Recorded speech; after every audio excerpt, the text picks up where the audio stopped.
When I first spoke with Andy, I sort of described myself as a stay-at-home mom whose, anxiety had started years before, and that motherhood had nothing to do with any of my feelings. And as the painting progressed, my understanding of my own feelings and thoughts changed. As the painting developed, it revealed more and more to me about my own situation. And to give an example, Andy had asked me to describe my anxiety, and I described it as almost like a puppeteer that was very much in control of me and caused a lot of inaction physically as well. I described the anxiety as the puppeteer, but later on, Andy asked me, what that puppeteer looked like, and instantly the answer was me. I think that was such a huge moment for me because it had so many layers to it. I realised that the anxiety wasn't bigger than me.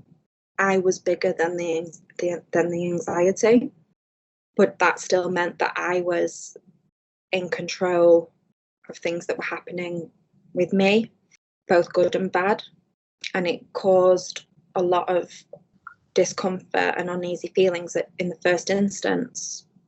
I felt like, perhaps I was a bit of a fraud because it was me who was the puppeteer of my own fate. But then after realising that, I was then able to kind of be more understanding to myself, more kind perhaps.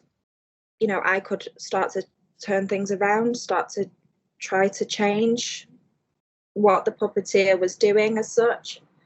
When I saw the final painting, it looked as though I was looking in a mirror, first of all. It was as though I was actually sat there on the paper. It was so surreal. And when I saw the puppeteer, I felt like the puppeteer was really haunting, and it felt like Andy had captured exactly how I'd felt, how I'd been feeling.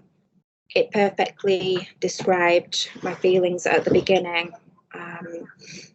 where I'd felt like my history of anxiety had been haunting me. That was where I'd felt at the beginning, but then that changed later on, but he'd captured it perfectly. Makes sense. It has honestly changed everything really about my life, I think, at this time.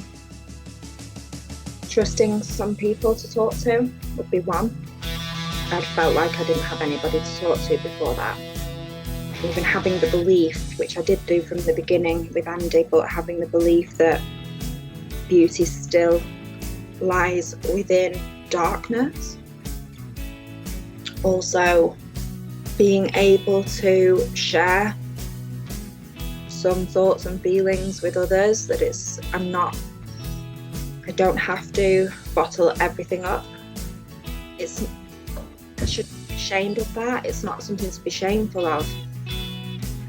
It's okay to have feelings.